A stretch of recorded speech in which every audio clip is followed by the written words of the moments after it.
están, hermanos? ¿Bien? Gracias a Dios. Es un privilegio poder estar nuevamente compartiendo la palabra del Señor, mis hermanos. Estamos estudiando un texto, digamos, que ha confrontado nuestras vidas. Y por supuesto, esa era la intención de Santiago cuando escribió este libro, de confrontar las vidas de aquellas personas que muchas de ellas quizás hayan tenido poco tiempo en el cristianismo. Recordemos que era el primer libro que se escribía en las Escrituras, la Epístola a Santiago. Entonces, aquí Santiago lo que está haciendo es que está dando diferentes mandamientos que fortalecen nuestra amistad con Dios o la amistad con el Señor. Lo que tenemos que hacer es humillarnos ante el único juez. El título de la predicación son 8 mandatos que fortalecen nuestra amistad con Dios. Y también le cambié ahorita un tanto de imperativos a mandatos. Creo que la palabra de mandatos va a un concepto un poquito diferente, más sencillo de digerir. Pues son 8 mandatos que fortalecen nuestra amistad con Dios. Y antes de iniciar, mis hermanos, les pido que ahí en su lugar vamos a hacer una oración a nuestro Dios. Señor, en esta hora, Señor, te ruego y te pido que tú seas con nosotros, que tu palabra que va a ser expuesta, Señor, sea para la edificación de nosotros. Sabemos que cuando venimos delante de ella, es como un espejo en el cual nosotros nos reflejamos y vemos cuál es nuestra condición y también entendemos cuáles son las circunstancias, las cosas que debemos de hacer a fin de agradarte. Señor, que tu Santo Espíritu abra nuestro entendimiento. Señor, que tu palabra, Señor, que es lo que hace siempre que nuestros corazones los parta, a fin de que nosotros podamos hacer aquello a lo cual tú nos estás llamando. Muchas gracias te damos en Cristo Jesús. Amén. Como les comentaba, es con respecto a mandatos, y vamos a situarnos, mis hermanos, en la Epístola de Santiago, en el capítulo número 4. Ya de hecho ya lo leímos, en un momento más vamos a leer los versículos en los cuales vamos a estar basada la predicación. Pero este capítulo 4 es interesante porque inicia con la raíz de los conflictos que estaban teniendo los creyentes a quienes escribe Santiago. Este Santiago, quien escribe la carta, es el medio hermano de nuestro Señor Jesucristo. Y son llamados muy fuertes en los cuales ellos estaban decayendo o cayendo. Y esos conflictos que estaban teniendo era a causa de violar los mandamientos específicos de la palabra de Dios. Aquellos creyentes estaban viviendo desordenadamente y no solamente era algo que se repercutía con ellos de forma horizontal, sino también tenían un problema, un conflicto con Dios. Sus pasiones y sus deseos los llevaron a mantener una comunión más estrecha con el mundo que con Dios. Por lo cual Santiago ahora les da 8 mandatos para fortalecer su amistad con Dios y no con el mundo. La semana pasada, ustedes recuerdan, vimos 4 puntos especiales, o 4 mandatos que Santiago le está dando a los creyentes que deben de hacer. Solamente hacer una reflexión con respecto a los mandatos. Un mandato no es una opción. Un mandato es algo que el Señor está diciendo que debemos de hacer. Si nosotros hacemos estas 8 cosas que vienen aquí estipuladas en la palabra, por supuesto vamos a tener una amistad más cercana con Dios. Vamos a tener, creo yo, menos problemas, por lo menos internamente, espiritualmente. El problema del ser humano no es tanto lo que padece físicamente, porque pudiéramos estar padeciendo alguna enfermedad, pero lo más importante es que internamente el hombre pueda tener la capacidad dada por Dios para soportar las pruebas. La semana pasada vimos 4 puntos o 4 mandatos. El primero fue sujetarse a Dios. Este sujetarse es someternos voluntariamente. El segundo, oponerse al diablo o resistir a Satanás por medio de la palabra de Dios. El tercer mandato es mantener comunión con Dios. Y el cuarto mandato que analizamos fue confesar nuestros pecados. En esta mañana vamos a analizar los 4 últimos mandamientos o imperativos que nuestro Dios nos está mandando. Entonces encontramos aquí el quinto mandamiento de cómo fortalecer nuestra amistad con Dios. Vamos a leer, mis hermanos, rápidamente de los versículos 5 en adelante. ¿O pensáis que la Escritura dice en vano, Él celosamente anhela el Espíritu que ha hecho morar en nosotros? Pero Él da mayor gracia, por eso dice, Dios resiste a los soberbios, pero da gracia a los humildes. Por tanto, someteos a Dios, resistid pues al diablo y huirá de vosotros. Versículo 8. Acercaos a Dios y Él se acercará a vosotros. Este versículo 8 al inicio es el cuarto mandato que vimos la semana pasada, el último que vimos la semana pasada. Y continúa diciendo la Escritura, limpiad vuestras manos, pecadores, y vosotros, doble ánimo, purificad vuestros corazones. El cuarto fue limpiad vuestras manos los pecadores, perdón. El quinto, y vosotros de doble ánimo, purificad vuestros corazones. Versículo 9, afligíos, lamentad y llorad, que vuestra risa se torne en llanto y vuestro gozo en tristeza. Humillaos en la presencia del Señor y Él os exaltará. Versículo 11, hermanos, no habléis mal los unos de los otros. El que habla mal de un hermano o juzga a su hermano, habla mal de la ley y juzga a la ley. Pero si tú juzgas a la ley, no eres cumplidor de la ley, sino juez de ella. Solo hay un dador de la ley y juez que es poderoso para salvar, para destruir. Pero tú, ¿quién eres que juzgas a tu prójimo? Entonces el quinto mandato es mantener firmes nuestra fe. Dice Santiago, y vosotros de doble ánimo purificad vuestros corazones. ¿Qué significa ser una persona de doble ánimo? Una persona de doble ánimo es una persona indecisa, vacilante en sus pensamientos y deseos. Constantemente cambia debido a su propia inseguridad. Santiago, de hecho, ya había mencionado a estas personas que eran de doble ánimo. Si leemos en el capítulo número 1, vamos para allá, mis hermanos, y vamos a leer desde el versículo número 2, Santiago capítulo número 1, versículo número 2. Y vamos a leer hasta el versículo 8. Tened por sumo gozo, hermanos míos, el que os halléis en diversas pruebas, sabiendo que la prueba de vuestra fe produce paciencia, y que la paciencia tenga su perfecto resultado para que seáis perfectos y completos sin que os falte nada. Pero si alguno de vosotros se ve falto de sabiduría, que la pida a Dios, el cual da a todos abundantemente y sin reproche, y le será dada. Pero que pida con fe, sin dudar, porque el que duda es semejante a la ola del mar, impulsada por el viento y echada de una parte a otra. Versículo 7.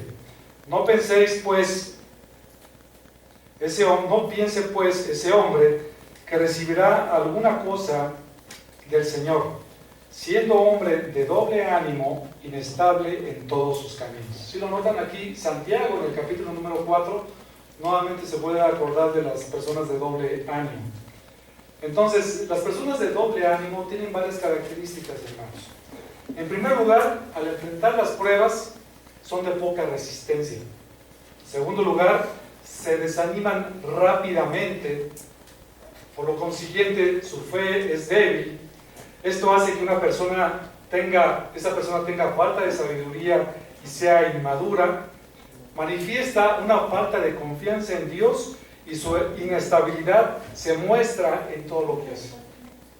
Por ejemplo, el hermano Carballosa habla acerca de estas personas de doble ánimo y dice, cito, Santiago usa ese vocablo para describir a sus lectores como gente de lealtad dividida. Por un lado querían seguir a Dios, pero por el otro eran atraídos por los placeres del mundo. Ese conflicto espiritual les impedía crecer en madurez cristiana. Fin de la cita. Eran inconstantes. Eran personas en las que no se puede confiar. Y eso es lo que pasa con las personas que son de doble ánimo, que cambian constantemente de parecer, que son inseguras, que ante cualquier problema se desaniman de una manera impresionante. Y es porque han dejado de hacer varias cosas y son personas de doble ánimo. Más adelante vamos a ver qué es lo que dice Santiago de cómo se resuelve ese problema en esas personas inestables. Como vemos aquí, Santiago está dirigiéndose a creyentes que estaban en esa situación de que si amaban a Dios o amaban al mundo. Parece increíble, eso es difícil de poder entender de que una persona que sea cristiana puede estar con un pie en el mundo y otro pie con Dios. Sin embargo, lo que sucede es que no pasa eso, de que estés con un pie en el mundo y otro pie con Dios, sino que los dos pies están en el mundo realmente. Y esto no es nuevo. Esto siempre Dios está llamando a su pueblo a que realmente se definan. Y eso sucedió también con Israel. Si vamos, por ejemplo, a Primero de Reyes, vayan por favor, acompáñenme a Primero de Reyes. Aquí vemos a Elías, capítulo número 18,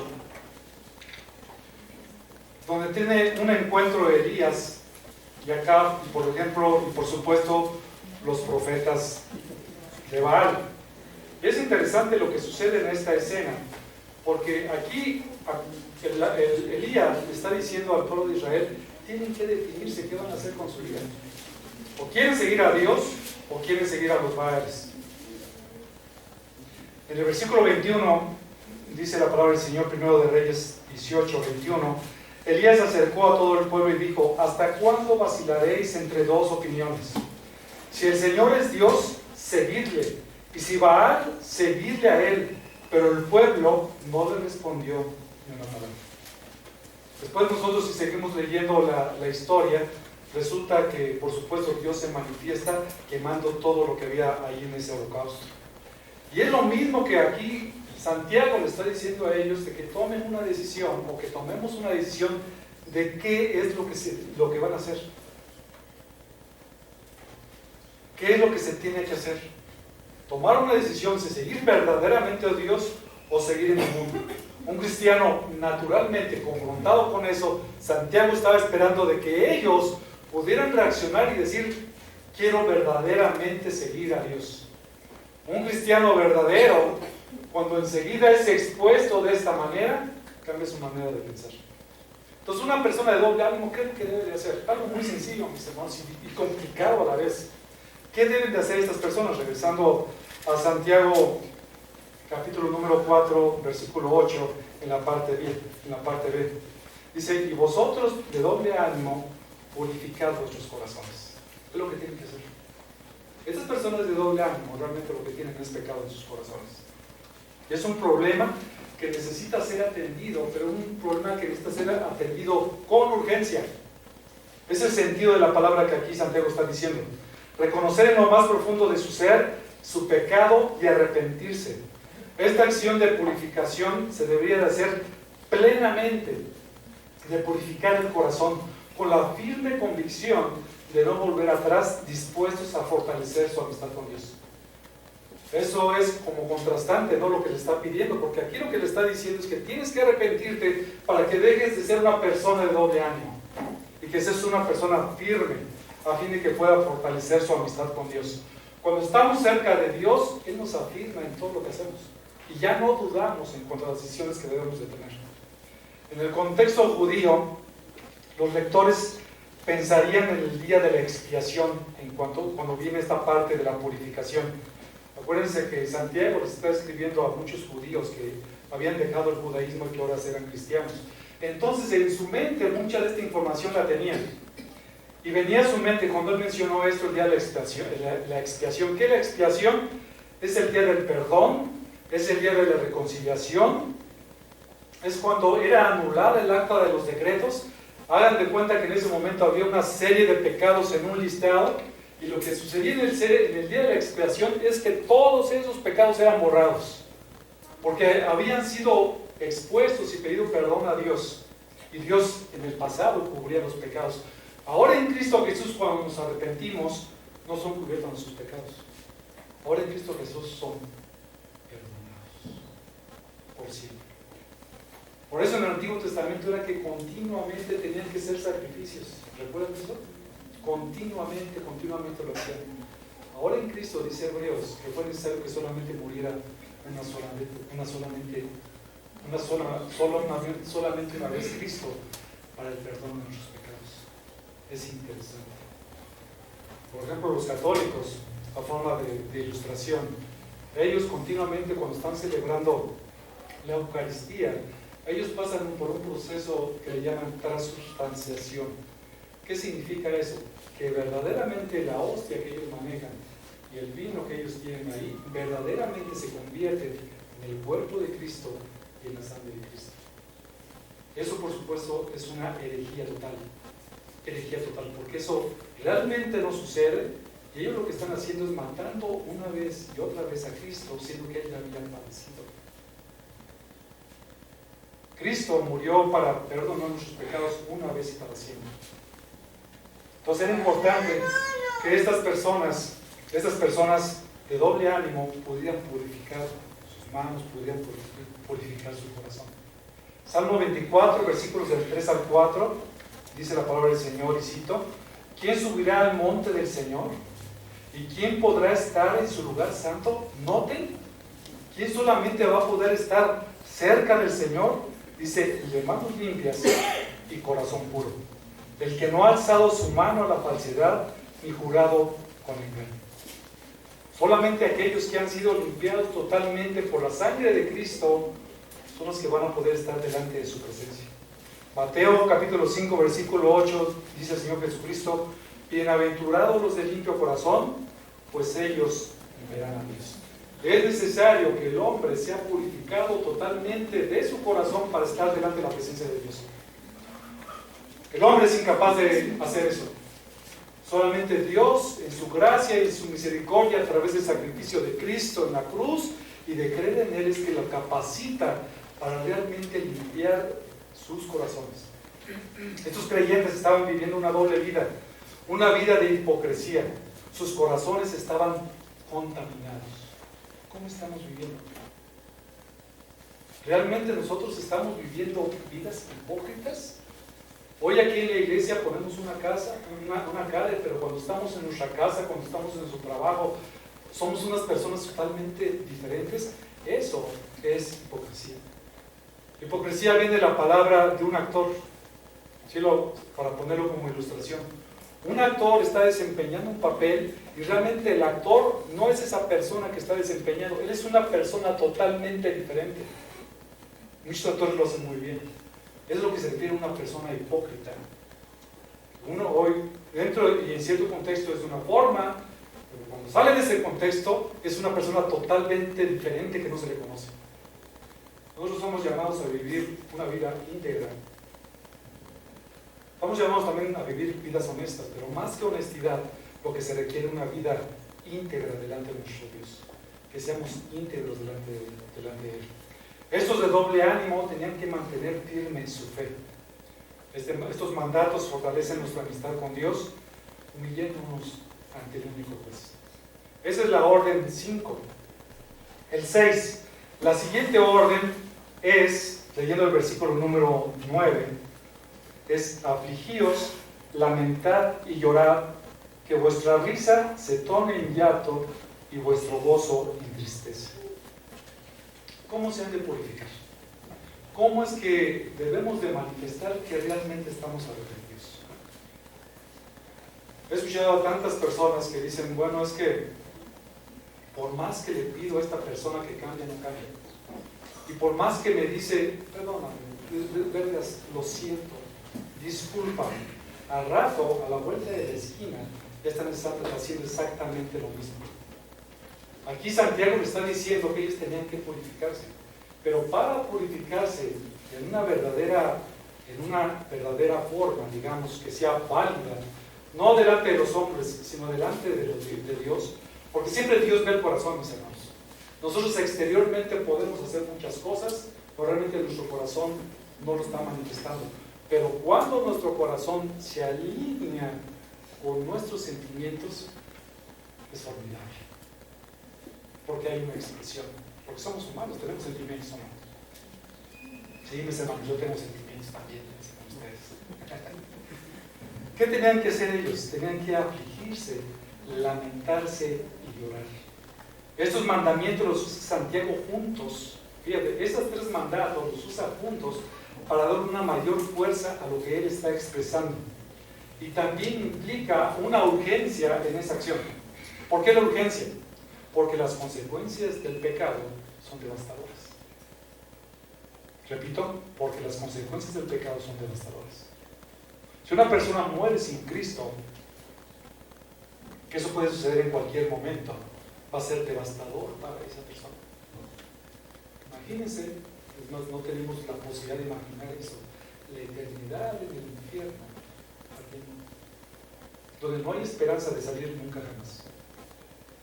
Entonces el sentido de esta palabra miserable tiene un sentido lleno. Alguien que debe de sentirse miserable tiene un sentido de que debe de sentirse como una miseria en un sentido profundo de infelicidad. Romanos 3:16 dice, por ejemplo, destrucción y miseria hay en sus caminos. La senda de paz no han conocido, no hay temor de Dios delante de sus ojos. ¿Sí lo notan? Esas personas que han rechazado a Cristo sin saberlo son miserables. Y ellos dentro de su mente se hacen una serie de lavado mental pensando que no lo son. Pero cualquier persona que no está cercana de Dios es miserable. Inclusive nosotros cuando pecamos nos sentimos de esa forma. Pablo, por ejemplo, en Romanos 7:24 dice, miserable de mí, ¿quién me librará de este cuerpo de muerte? Porque vemos nuestras flaquezas, vemos nuestras debilidades y con cuánta facilidad nos equivocamos y ofendemos al Señor. Santiago en el capítulo número 5, versículo 1 dice, oíd ahora ricos, llorad y aullad por las miserias que vienen sobre vosotros. Es una miseria tan grande que nadie se puede imaginar. Y hay personas inclusive que en este mundo viven esa miseria. Pero la miseria más grande viene más adelante. Esto que estamos viviendo aquí, mis hermanos, no es nada. Aunque la gente asegure y diga, es que yo lo que estoy viviendo en el infierno, eso no es, mis hermanos, eso no se trata. Eso no es el infierno, que es algo más terrible. El infierno va mucho más de eso. Apocalipsis 3:17 dice, porque dice, soy rico, me he enriquecido y de nada tengo necesidad. Y no sabes que eres un miserable y digno de lástima y pobre, ciego y desnudo. Vean qué palabras tan fuertes. Cuando el hombre es miserable, no tiene idea de cuán miserable es. Y esto va, por supuesto, totalmente en contra de la psicología actual. En donde a todo el hombre dice, no, tú eres bueno, tú naciste bueno, no te preocupes. Si haces eso es porque tus cuestiones que sucedieron contigo en el pasado te marcaron. Eso es pura basura. Eso es pura basura. Lo que realmente cambia el corazón de los seres humanos es Cristo. La psicología lo único que hace es el envoltorio, como que lo transforma un poco, pero el interior de su corazón no está transformado. Entonces a Santiago lo que le está diciendo aquí es que de ellos deben de arrepentirse, deben de producir en ellos una lamentación muy grande, un dolor por haber pecado, primeramente en contra de Dios, y un dolor tan grande que lo lleve a considerarse condenado. Cuando no sucede tal arrepentimiento, la carga es muy grande. Y era una carga muy grande con respecto a Pablo. Él veía a las personas, veía a la gente de la iglesia y decía, ¿cómo es posible que no se puedan arrepentir? En 2 Corintios 12, 20 al 21, por ejemplo, dice Pablo, porque temo que quizá cuando yo vaya, halle que no soy lo que deseo. Y yo sea hallado por vosotros, que no soy lo que deseáis. Que quizá haya pleitos, celos, enojos, rivalidades, difamaciones, chismes, arrogancia y desórdenes.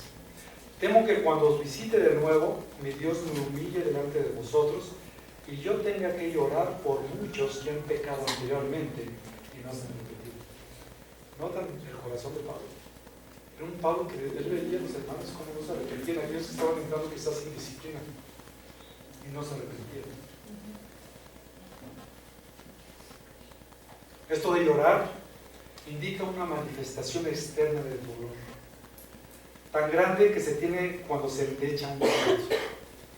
Los lamentos más grandes que yo he escuchado es cuando una persona ha partido, un ser querido. Se escuchan las lamentaciones muy grandes. Es muy común, ya sea que estés en tu casa, en tu lugar de trabajo, cuando recibes la noticia de que alguien ha partido, se escucha enseguida un lamento muy grande, y un grito, y un lloro muy grande, porque esta persona ha partido. Y solamente el hecho de pensar en la muerte de un ser querido, eso nos consterna. De pensar que nuestros hijos, nuestros padres, alguien que queramos mucho, nuestros amigos puedan partir, eso nos consterna verdaderamente.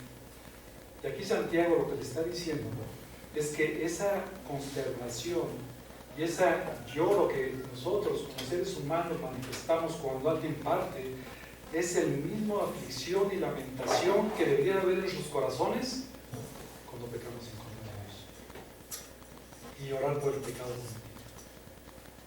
No lo hacemos porque nos hemos hecho insensibles.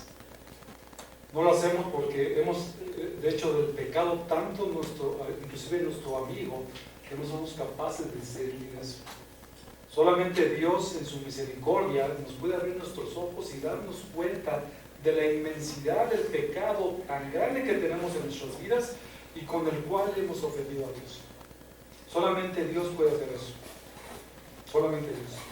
El pecado es una ofensa a Dios que para el hombre es imposible de reconocer.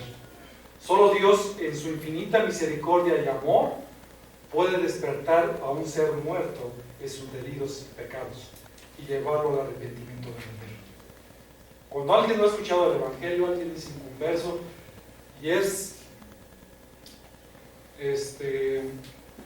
confrontado con la palabra del Señor y entiende que ha vivido una vida llena de pecado, viene el Espíritu Santo y empieza a iluminar su mente y empieza a entender la inmensidad de su pecado, empieza a afligirse y al entender la inmensidad de su pecado no le queda otra opción más que llorar en lo profundo de su corazón, y ese lloro que va en conjunción con lo que siente internamente y lo que externa es precisamente lo que podríamos considerar un verdadero arrepentimiento. Todo nuestro ser se debe de conmover ante la ofensa a Dios. Entonces, cuando nosotros pecamos contra Dios, nosotros lo peor que podemos hacer es tratar de maquillar el pecado. No podemos suavizar el pecado. No podemos decir que es insignificante. No podemos hacer o tratar de justificar el pecado. Bueno, es que yo pequé porque las cosas así se dieron. El pecado se tiene que tomar con toda seriedad porque es una ofensa muy grande delante del Señor. Y aquí Santiago le está diciendo que el pecado, cuando tú es evidente para ti, lo tienes que confesar de una manera urgente, que realmente duele en el corazón. Un ejemplo perfecto de esto es el salmista, cuando dice en el Salmo 31: ten piedad de mí, oh Señor, porque estoy en angustia. Se consumen de sufrir mis ojos, mi alma y mis entrañas.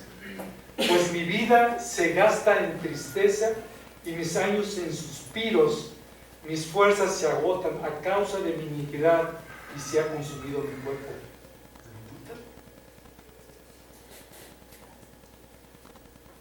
El pecado consume. El pecado te lleva como cristianos a que nos duela tanto que somos incapaces de poder vivir vidas que agradan a Dios, ni siquiera nuestra propia vida. Cuando un cristiano peca, pues realmente es algo terrible, algo terrible. No te dejes estar en paz, porque sabes que has pecado delante de Dios. La solución es venir delante de nuestro Padre y pedirle: Señor, perdón. Pero que realmente sea de lo más profundo de tu corazón. Nuevamente Caballosa dice: lo que el apóstol pide no es un remordimiento ni una expresión superficial de penitencia, sino una demostración genuina de que ha habido un cambio de manera de pensar que resulta en un cambio de actitud. ¿Se lo notan? Un verdadero arrepentimiento implica cambiar nuestra forma de pensar, alinearnos a lo que dice Dios y tener que dar un cambio en la actitud totalmente diferente.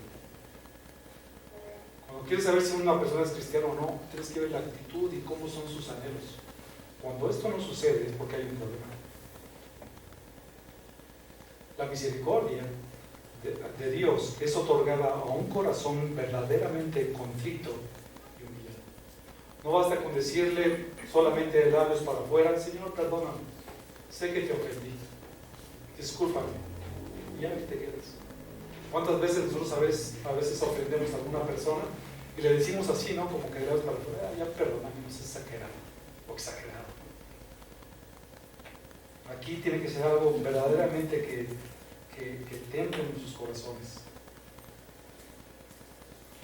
Santiago les sigue diciendo: afligíos, lamentad y llorad, que vuestra risa se tome en llanto y vuestro gozo en tristeza. Aquí Santiago les dice: miren, ante la situación que veo con muchos creyentes con ustedes, no es el tiempo de reír fuerte o ruidosamente, es tiempo de derramar sin llanto, llorar ante la inminencia del juicio a consecuencia del pecado. Esa risa que ellos estaban teniendo se debe de transformar en llanto. Solo Dios, bajo la influencia del Espíritu Santo y su palabra, puede producir ese impacto y convertir el ánimo. Isaías 55, versículos de 6 a 7. Acompáñenme, mis hermanos, por favor, para leer. Isaías 55, versículos del 6 al 7. Aquí también Isaías habla acerca de eso. O sea, el verdadero arrepentimiento, mis hermanos, se basa en un cambio de actitud en nosotros. Solamente se da cuando hemos reconocido verdaderamente nuestros pecados. Isaías 55, versículos del 6 al 7. Buscad al Señor mientras pueda ser hallado. Llamadle en tanto que está cerca. Abandone el impío su camino y el hombre inicuo sus pensamientos y vuelva hacia el Señor, que tendrá de él compasión, al Dios nuestro, que será amplio en perdonar. Qué hermoso. Qué hermoso podemos acercarnos a él. Mientras pueda ser hallado. ¿Saben una cosa? Puede ser hallado para nosotros humanamente hablando, porque Él siempre está ahí mientras vivimos. Cuando nosotros partamos, ya no hay forma ni novenarios que puedan sacar a alguien del lugar donde esté. Si ha creído en Cristo, está con el Señor, y si ha muerto, está en un lugar de tormento esperando. No hay de más. Hoy es el día del arrepentimiento. Hoy es el día en que, si tienes una cuenta pendiente con Dios y que eres enemigo de Dios, el día de hoy te voltees a Dios y le digas: Señor, perdóname.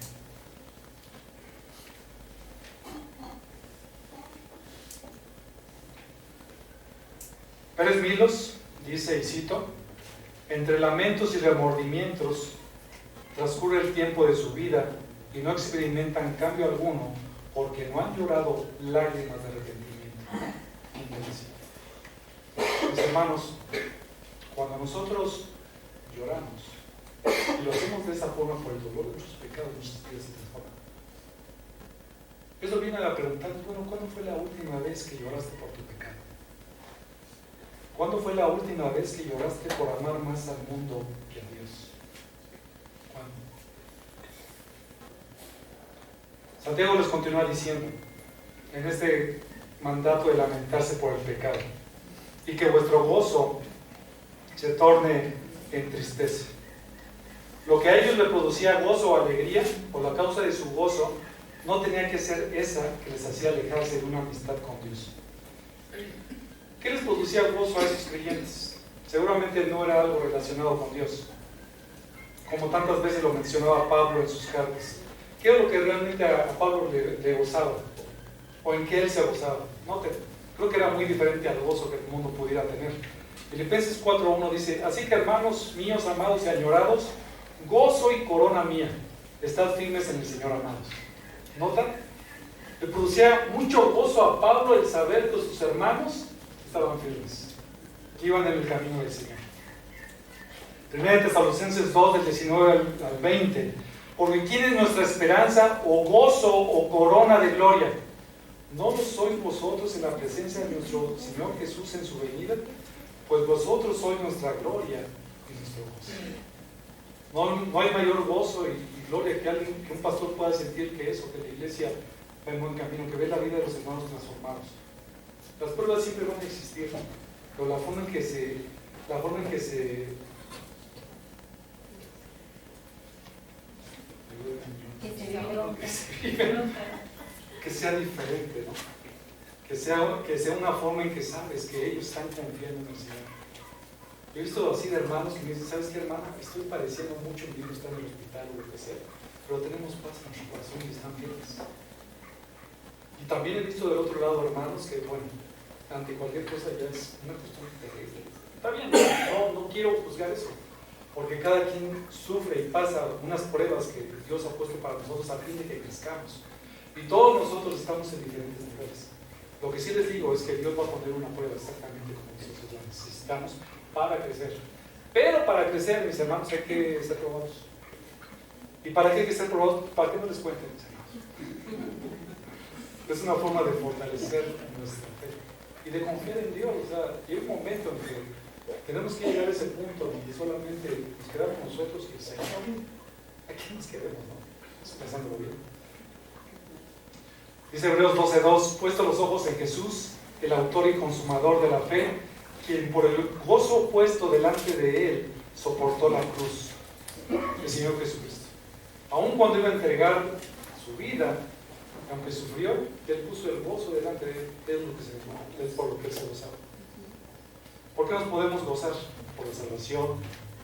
Nos gozamos también por el nacimiento de un bebé cuando Cristo iba a nacer, por el perdón de los pecados, por la venida del Señor, por una oración contestada, por el arrepentimiento del pecado. Ese es el gozo del cristiano.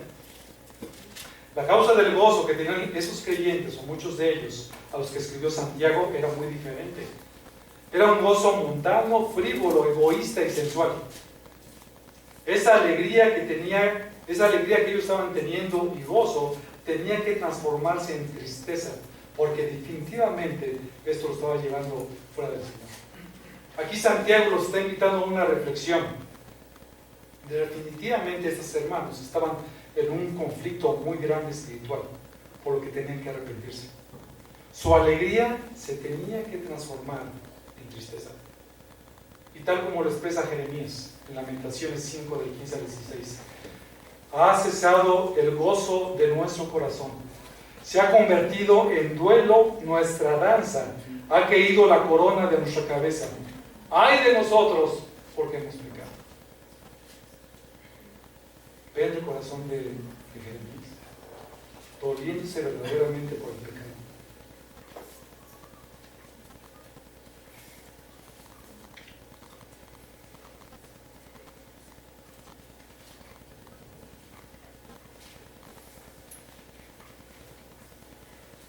Esto nos lleva a que nosotros reflexionemos y nos preguntemos, ¿qué he hecho con mi vida en Cristo? ¿He manifestado ser su hijo? ¿Mis palabras expresan que he pasado de la muerte a la vida? ¿Mis hechos confirman mi fe? ¿Amo más a Dios que al mundo? La tristeza que es Dios te lleva al arrepentimiento. Es lo que escribe Pablo en la iglesia de Corinto. Porque la tristeza que es conforme a la voluntad de Dios produce un arrepentimiento que conduce a la salvación sin dejar de pesar, pero la tristeza del mundo produce muerte. La tristeza que es Dios, que nos lleva al arrepentimiento, finalmente va a ser para la vida. Aquellos que no se quieren arrepentir, la tristeza que ellos sienten y no consideran a Dios en su vida, normalmente los lleva para la muerte. Hay personas que son incapaces de sobrellevar la tristeza que pudieran sentir en este mundo, y es doloroso ver cómo tantas personas se suicidan por esa misma tristeza. Pero esa tristeza, mis hermanos, no queda ahí. La tristeza, que no es un arrepentimiento genuino delante de Dios, va a tener un fruto para muerte y para muerte. Cuando un justo se arrepiente, cuando se da cuenta de su pecado, sufre, y sufre mucho. ¿Se acuerdan de David cuando pecó contra Betsabé? Escribe el Salmo 32, versículos del 3 al 4, y vean lo que dice. Mientras callé mi pecado, mi cuerpo se consumió, como gemir durante todo el día, porque día y noche tu mano pesaba sobre mí, mi vitalidad se desvanecía con el calor del verano. Era un dolor profundo. su cuerpo se consumió y él gemía todos los días con su pecado. No puede uno estar bien hasta que entonces él confiesa su pecado. Vemos que escribe también el Salmo 51 y vemos como Dios le dice: Señor, por favor, no me quites el gozo de tu salvación. No hay mayor bendición que alguien pueda tener el saberse perdonado por Dios. Esas son las buenas nuevas, que Dios perdona pecados. No sé qué pecado hayas hecho tú, pero Dios perdona todos los pecados. Solo ven delante de Él y humíllate, que es precisamente el séptimo mandato. El siguiente mandato es que requerimos, al momento de que nos consideramos pecadores, necesitamos humillarnos delante de Dios. Dice el versículo 10 del mismo capítulo: humillaos en la presencia del Señor y Él os exaltará. Humillaos es una orden que tiene el sentido de alguien que es llevado abajo, lo cual esto implica una humillación voluntaria y espontánea.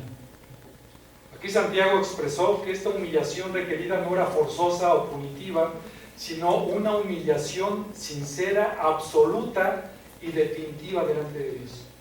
Es decir: Señor, aquí estoy, por favor, perdóname, haz de mí lo que tú desees. He entendido cuál es mi pecado. Líbrame de mis pecados y de los que son ocultos.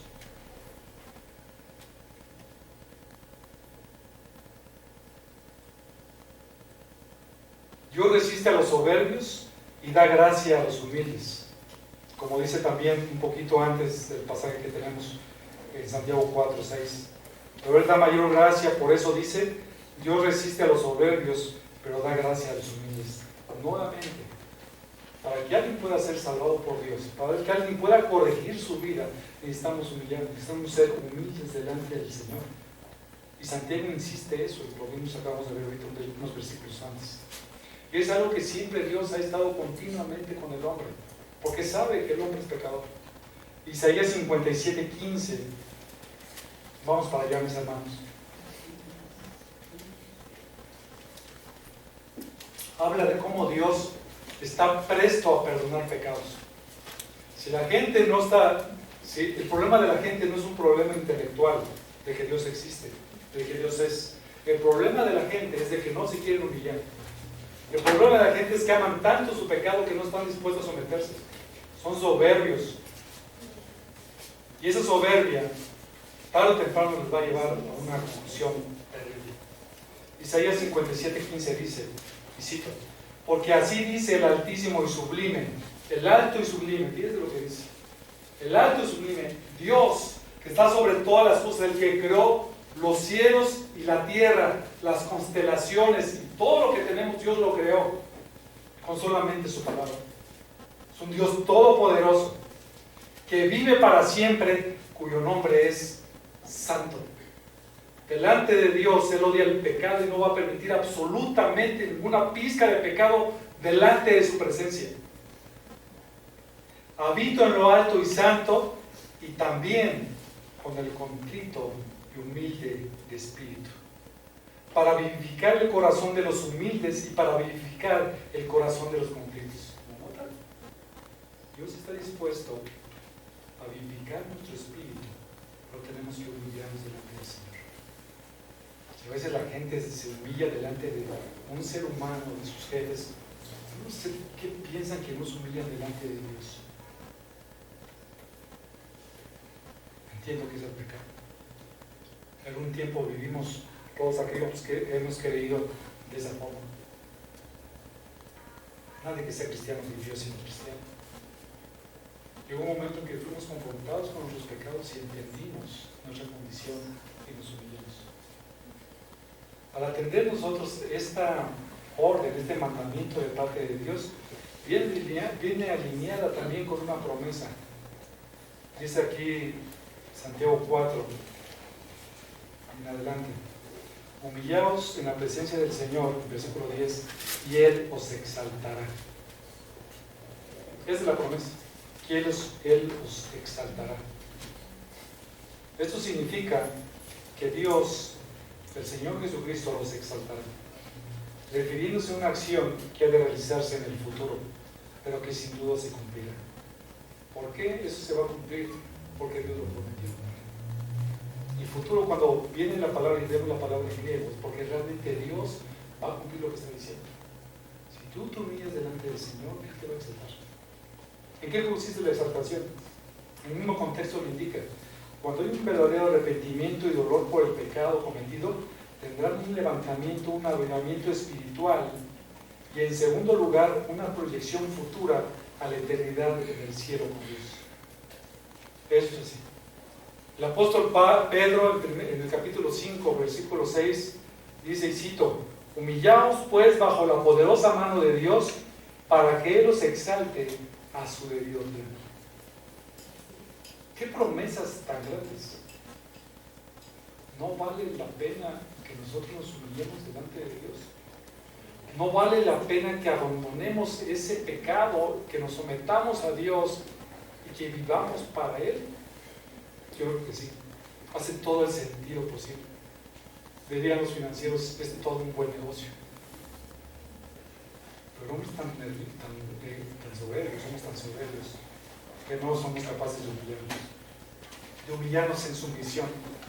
No solamente para evitar la oposición divina y recibir la gracia divina, sino porque la autoridad sobre todos los creyentes en la iglesia no es otra cosa que la poderosa mano de Dios. Estos mandamientos fortalecen nuestra amistad con Dios. Humillémonos ante el único juez. El último mandato, la última orden. ¿Preparados, hermanos? ¿Sí? Dice el versículo 11 y 12. Hermanos, no habléis mal los unos de los otros. El que habla mal de un hermano o juzga a su hermano, habla mal de la ley y juzga la ley. Pero si tú juzgas a la ley, no eres cumplidor de la ley, sino juez de ella. Solo hay un dador de la ley y juez, que es poderoso para salvar y para destruir. Pero tú, ¿quién eres que juzgas a tu hermano? Les da el último mandamiento aquí Santiago. Inicia con la palabra hermanos. Yo creo que para ellos, después de todo lo que les dijo, y toda la exhortación, escuchar esa palabra debió confortar sus corazones, de los creyentes perseguidos que habían perdido el camino. O sea, está diciendo, hermano, por favor haz eso. Por favor haz eso. Cuando no lo hacen, entonces ya deberás de mucho que dudar si esa persona realmente es hermano o no. Entendamos cuál es el contexto en el cual se escribió Santiago. Muchas personas estaban apenas nacidos de nuevo. Estaban cambiando del judaísmo al cristianismo. Pero aquí cuando les dice eso, se identificó Santiago con los hermanos de la común fe. Enseguida empieza a hablar acerca del mal uso de la lengua, algo que Santiago ya les había dado una explicación bastante amplia. ¿Se acuerdan ahí en Santiago capítulo 3, versículos del 1 al 12? Después lo leen, mis hermanos, ¿ok? Aquí Santiago les empieza a decir, en el versículo 11, no habléis mal los unos de los otros, es decir, mutuamente. Aquí Santiago le está diciendo, no se calumnien o difamen, o se acusen falsamente con intención maliciosa, no hablen mal los unos de los otros. Es lo que ellos estaban haciendo, muchos de ellos, era atacar el buen nombre y reputación de alguien. Y por supuesto se refieren a acusaciones infundadas que había entre ellos. Estaban teniendo, algo que ellos estaban teniendo ahí era que lo estaban haciendo de una forma habitual. Un comentarista dice, la difamación solo necesita una lengua maliciosa manejada por el otro. Eso era hablar mal uno con el otro. Levítico 19:16, se lo voy a leer en diferentes versiones, mis hermanos. ¿Ok? En la de las Américas, por ejemplo, dice, no andarás de calumniador entre tu pueblo, no harás nada contra la vida de tu prójimo, yo soy el Señor. Es una orden, ¿no? Que no estés calumniando. La Reina Valera lo dice diferente. Creo que esa va a quedar más claro. No andarás chismeando entre tu pueblo, no atentarás contra la vida de tu prójimo, yo Jehová. Y la Nueva Traducción Viviente dice, y lo cito, no disemines chismes difamatorios entre tu pueblo. O O sea, lo que está diciendo aquí Santiago es: no estén de chismosos. Eso del chisme, mis hermanos, es algo terrible, es un cáncer bien feo. Cuando alguien empieza a difamar, cuando alguien empieza a estar de chismoso con respecto a una persona, la está atacando directamente. Y eso puede tener consecuencias muy grandes. Es sumamente destructivo el chisme, mis hermanos. Yo acabo de llegar, no he escuchado hasta ahorita ningún chisme. Ahí la llevan mis hermanos. Pero eso del chisme como que es una parte de nosotros, ¿no? Hay personas que he escuchado que dicen: no lo sé, tengo muchos defectos, pero a mí el chisme me encanta. Es algo terrible eso del chisme. El chisme realmente puede destruir. Por ejemplo, los hijos de Labán. ¿Se acuerdan quién era Labán? Los hijos de Labán era su suegro de Jacob. Estaban difamando a Jacob, y en Génesis 31:1 dicen: Jacob ha tomado, acusando, le estaban diciendo: Jacob ha tomado lo que era de nuestro padre, y de lo que era de nuestro padre he adquirido toda esa riqueza. Si se fijan, esta acusación es falsa, porque Jacob se lo había ganado. Pero qué chismosos, ¿no? Hay otro chisme, mis hermanos. Vamos para la segunda de y es... Y seguro están diciendo: ay, vamos a ver qué chisme. Estamos viendo aquí los efectos tan horribles que tiene el chisme. Aquí está hablando, por supuesto, en los tiempos de David, donde ya él era rey. Y dice el versículo número 1: sucedió después de esto que murió el rey de los hijos de Amón, y su hijo Hanún reinó en su lugar. Y David dijo: seré bondadoso como Hanún, hijo de Naas, tal como su padre fue bondadoso conmigo. ¿Sí notan? O sea, realmente David va a hacer algo correcto con él, con el hijo, ¿no? Envió pues David a algunos de sus siervos para consolarlo por la muerte de su padre. Pero cuando los siervos de David llegaron a la tierra de los amonitas, ellos eran amonitas, los príncipes de los amonitas, ahí están los chismosos.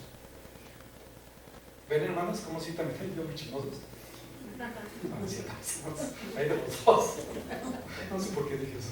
Bueno. Ay, perdónenme. Eso se le ha puesto a los hombres. Y creo que los hombres son más chismosos. Ya lo arreglé más o menos. Dice: a los príncipes de los amonitas dijeron a Hanún su señor: ¿crees tú que David está honrando a tu padre porque te ha enviado consoladores? ¿No te ha enviado David sus siervos para reconocer la ciudad, para espiarla y conquistarla? ¿No notan el chisme? Era algo totalmente infundado, lo cual contaminó el corazón de él. Entonces, cuando alguna persona habla mal de otra, automáticamente la estás dañando. Automáticamente la estás dañando y la estás difamando, porque a lo mejor ni es cierto. Y ya tú en tu mente y en tu corazón le dijiste: sí es cierto, sin saber absolutamente nada. ¿Ven cómo es destructivo eso? Entonces lo que hizo Hanún: tomó a los siervos de David, los rasuró, etcétera, y se fue más allá, empezó a contratar más ejércitos, y David no le quedó otra más que pelear. Un chisme acabó en una guerra.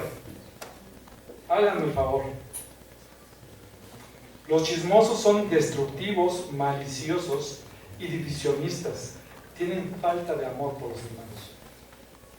Cito nuevamente a Carballosa: generalmente se relaciona con el uso de palabras duras dirigidas a una persona que está ausente. ¿Sí notan?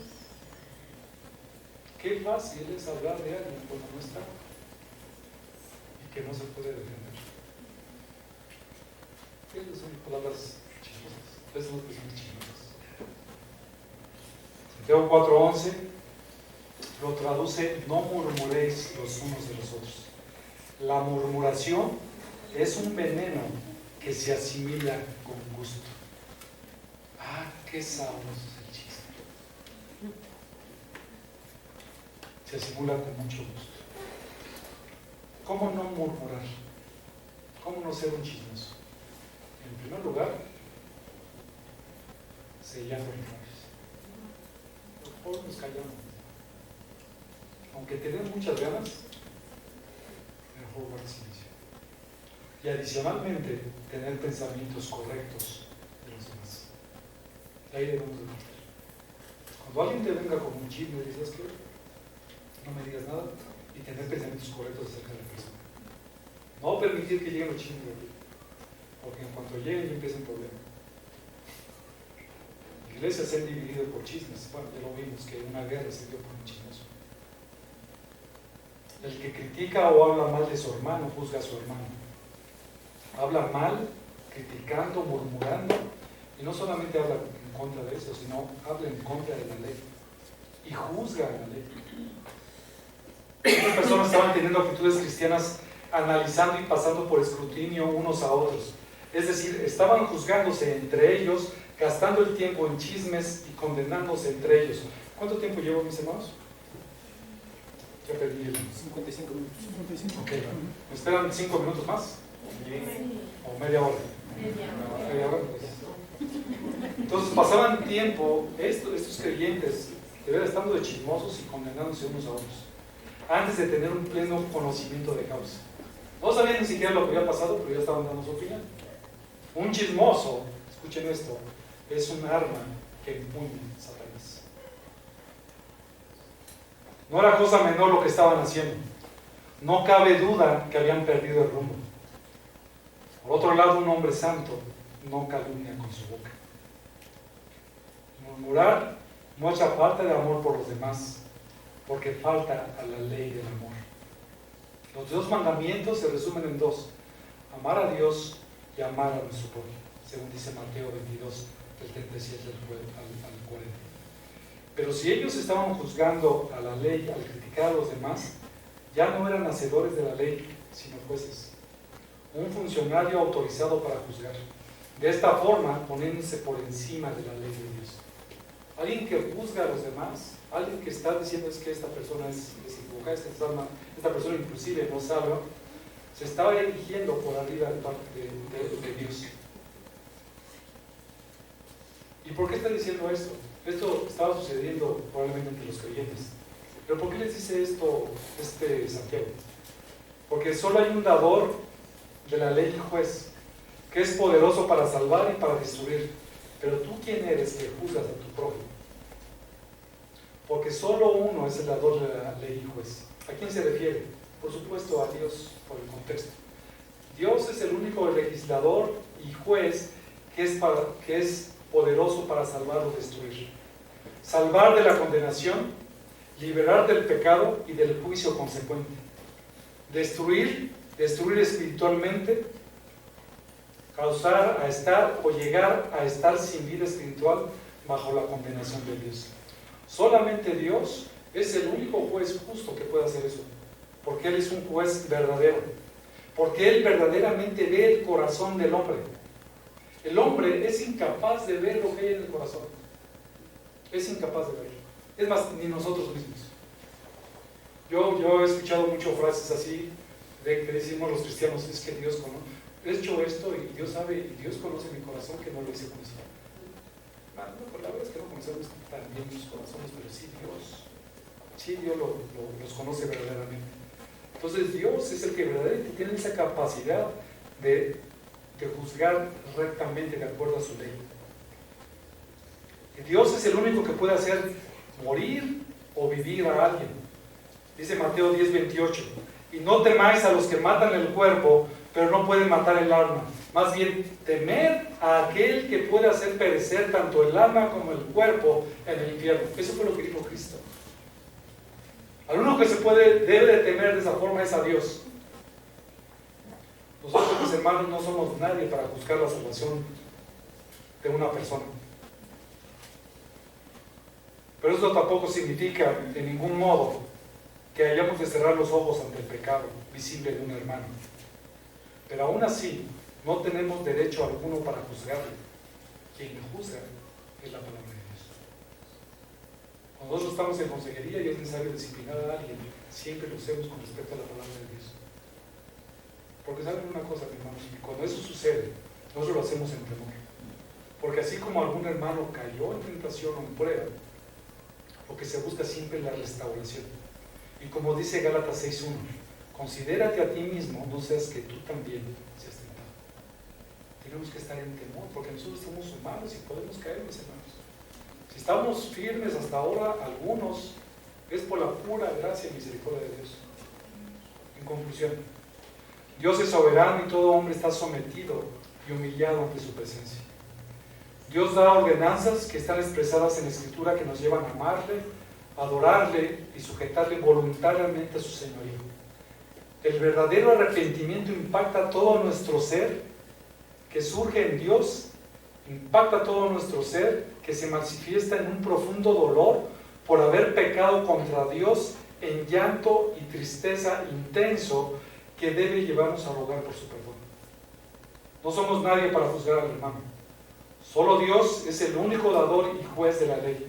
Nuestra responsabilidad es ser hacedores de la ley de Dios. Fuimos llamados a obedecer a Dios, no para hacer juicios, no para ser jueces. Si tú, amigo, que nos acompañas por primera vez, o que sabes que no eres cristiano, hoy es el día de la salvación. Hoy es el día, y no es una casualidad que estés aquí, arrepiéntete de tus pecados. Cree en Cristo Jesús, en su muerte y en su resurrección. Él te puede dar vida. Señor y Padre, muchas gracias te damos en esta hermosa tarde. Gracias, Dios, porque esos mandamientos, por supuesto, nos hacen estar alertas. Señor, queremos tener una amistad contigo más profundamente. Queremos alejarnos y atender a cada uno de los mandamientos que tú nos has dado, Señor. Queremos someternos voluntariamente a ti. Queremos resistirnos a Satanás. Que nuestra comunión sea edificada todos los días, Señor, y poder gozar y disfrutar de eso maravilloso que está delante de tu presencia. Queremos confesar nuestros pecados, mantener firme nuestra fe, y cuando hayamos pecado, Señor, queremos lamentarnos, queremos llorar, Señor, delante de tu presencia al ver que te hemos ofendido a ti. También queremos ser humildes, Señor, y líbranos de juzgar, Señor. Tú nos has llamado para hacer tu voluntad aquí en la tierra. Ayúdanos a amarnos unos a otros y someternos unos a otros en el temor tuyo. Y te ruego, Dios, que tu Santo Espíritu no deje tranquilos a aquellas personas que no son cristianas. Que tu palabra siga taladrando en sus mentes y en sus corazones a fin de que ellas se puedan mover a ti. Muchas gracias te damos en el bendito nombre de Jesucristo.